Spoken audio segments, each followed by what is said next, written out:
Hello students, आज हम तृतीय पाठ स्वावलंबनम का अध्ययन करेंगे। हम ये अभ्यास पुस्तिका का अध्ययन कर रहे हैं। इसमें आप देखिए पहला क्वेश्चन जो दिया है, संख्यावाची पदे है रिक्त स्थानानि पूरयत। संख्याओं के द्वारा आपको रिक्त स्थान की पूर्ति करनी है, मतलब आपको लिंग पहचानना है, उसके आधार पर आपको संख्या लिखनी है। आपने पिछली कक्षा में पढ़ा था, इसको हम एक बार फिर से आपको रिवाइज कर दें कि पिछली कक्षा पे आपने पढ़ा था कि 1 नंबर से लेकर 4 तक की जो संख्याएं होती है वो तीनों लिंगों में अलग अलग चलती है, और 5 नंबर से जितनी भी संख्याएं होंगी वो सब सेम चलेंगी तीनों लिंगों में। यहाँ देखिए पुल्लिंग में 1 नंबर एकः होता है, स्त्रीलिंग में एका हो जाता है, नपुंसकलिंग में एकम। वही चीज़ 2 नंबर के लिए पुल्लिंग में दो, स्त्रीलिंग में द्वे, नपुंसकलिंग में द्वे होता है। 3 नंबर के लिए पुल्लिंग में त्रयः, स्त्रीलिंग में तिस्रः और नपुंसकलिंग में त्रीणि हो जाता है। उसी प्रकार 4 नंबर के लिए पुल्लिंग में चत्वारः, स्त्रीलिंग में चतस्रः और नपुंसकलिंग में चत्वारि हो जाता है। 5 नंबर के लिए पंच पंच पंच, फिर 6 नंबर के लिए षट षट षट, है ना। तो वैसे आगे बढ़ते जाएंगे। यहाँ देखिए मम गृहे डैश कुक्कुरः अस्ति, यहाँ पर कुक्कुरः दिया है, पुल्लिंग है तो एकः हो जाएगा। तस्य समीपे डैश फलानि सन्ति, यहाँ पर फलानी है, नपुंसकलिंग है, तो 3 नंबर के लिए त्रयः तिस्रः त्रीणि, त्रीणि हो जाता है। तो त्रीणि जब हो जाता है यहाँ पर आप त्रीणि लिखेंगे नपुंसकलिंग के लिए। जनवरी, नेक्स्ट वाला देखिए, जनवरी मासे डैश दिनानि भवन्ति, चूँकि यहाँ पर 31 दिया है, 4 नंबर से ज़्यादा है, तो हमको लिंग में ध्यान देने की आवश्यकता नहीं है, तो यहाँ पर सीधा 31 का आप नंबर लिख लेंगे, 1 हो जाएगा। तत्र डैश बालिका पठती, यहाँ पर बालिका दिया है, आपका स्त्रीलिंग है, तो आपका 1 नंबर के लिए क्या होता है, एकः एका एकम, तो आपका एका हो जाएगा।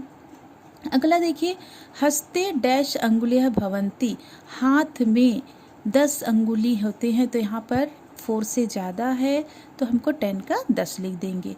मुखे डैश नेत्रे स्तः, यहाँ पर नेत्रे, नेत्रम नेत्रे नेत्राणी, मतलब आपका नपुंसकलिंग है, तो नपुंसकलिंग का क्या हो जाएगा आपका द्व द्वे द्वे, तो यहाँ पर द्वे हो जाएगा। अगला देखिए, अधोलिखित है अव्यय पदे है, वाक्य निर्माणम कुरु, नीचे लिखे गए अव्यय पद से वाक्यों की रचना करनी है। यहाँ पर देखिए तत्र, तत्र का हो जाएगा वहाँ, पहले मीनिंग देख लेते हैं। बहुवा का मतलब बहुत, अधुना मने अब, एकदा मने एक बार, सर्वदा मने हमेशा। अब यहाँ पर वाक्यों में प्रयोग करेंगे। जब हम वाक्यों में प्रयोग करते हैं तो जिन शब्दों का प्रयोग करते हैं उसके नीचे हम अंडरलाइन कर लेते हैं। तो यहाँ तत्र का प्रयोग किया, तत्र बालकः क्रीडन्ति, वहाँ बालक खेल रहे हैं। बहवा के लिए उद्याने बहवा पुष्पानि सन्ति, उद्यान में बहुत से पुष्प हैं। अधुना के लिए अधुना अहम पठामि, अब मैं पढ़ती हूँ या पढ़ता हूँ। एकदा के लिए एकदा अहम रायपुर नगरम अगच्छम, एक बार मैं रायपुर नगर गई। फिर अगला सर्वदा के लिए सर्वदा सत्यम वद, हमेशा सत्य बोलो। अगला देखिए, अधोलिखित पदानाम विभक्ति वचन च लिखत, नीचे लिखे गए पदों में विभक्ति और वचन को लिखना है। यहाँ साधनानि दिया, साधनानि आपका क्या है, नपुंसकलिंग है, तो नपुंसकलिंग में फलम फले फलानी, तो प्रथमा विभक्ति बहुवचन। ये प्रथमा द्वितीय दोनों ही है ना। आप प्रथमा ऑब्लिक द्वितीय भी लिख सकते हैं। गवाच्छा जो है आपका क्या है, बालक के अनुसार चलेगा, बालका बालको बालकाः, तो प्रथमा विभक्ति का बहुवचन हो गया। स्वशक्ति, ये स्वशक्तया जो आपका है, स्वशक्ति का है, मतलब आपका स्त्रीलिंग है, तो ये तृतीय में लत्या लताभ्यम लताभि करके चलता है ना, उसको भी आप करके देख सकते हैं। तो यहाँ पर तृतीय विभक्ति एक वचन हो जाएगा। अगला देखिए, आपका तौ दिया है, ये युष्मत का है, तो तौ युष्माकम चलता है, ये कहाँ पर, षष्ठी में चलता है, तो ये षष्ठी विभक्ति एक वचन। गृहे अतः गृहम गृहे गृहाणी, मतलब ये सप्तमी है, लेकिन चूंकि यहाँ पर गृहे है, बालके के अनुसार हम देखेंगे पुल्लिंग का, क्योंकि द्वितीय के बाद से हम नपुंसकलिंग के लिए हम पुल्लिंग का देखते हैं, तो यहाँ बालक के अनुसार देखते हैं, तो यहाँ पर बालके बालके बालकेशु, बालके मतलब आपका सप्तमी में आ रहा है, तो सप्तमी एक वचन हो जाएगा। ऋतुनाम, ऋतुनाम का भी आपका क्या हो जाएगा, बालकस्य बालकयो बालका नाम, तो षष्ठी का बहुवचन दिख रहा है ना।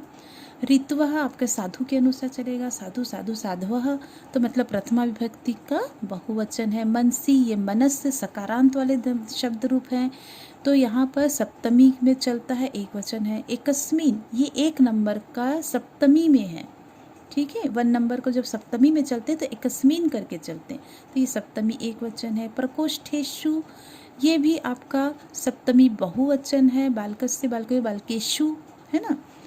तो शब्द रूप आपको अच्छे से याद रखना पड़ेगा। प्रश्ननाम उत्तराणि एक पदेन लिखत, आपको प्रश्नों के उत्तर को एक पद में लिखने हैं।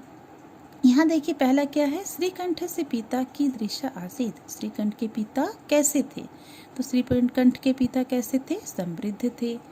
अगला देखिए, श्रीकंठ कस्य गृहम आगच्छत। श्रीकंठ किसके घर गया, किसके घर गया, कृष्णमूर्ति के। कृष्णमूर्ति के, है ना, मतलब आपका षष्ठी करना है, कृष्णमूर्ते है हो जाएगा।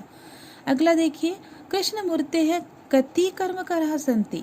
कृष्णमूर्ति के कितने कर्मकरः माने नौकर हैं, तो कितने हैं, अष्टौ, 8 है।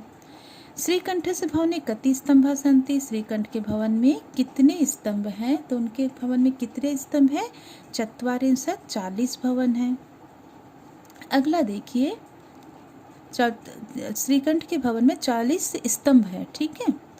अगला देखिए, वाक्यानाम समक्षम उचितम अनुचितम व उपयुक्तम पदम लिखत। आपको जो उचित है उस और अनुचित है ना, उचित के सामने आप उचितम, अनुचित के सामने अनुचितम लिखेंगे।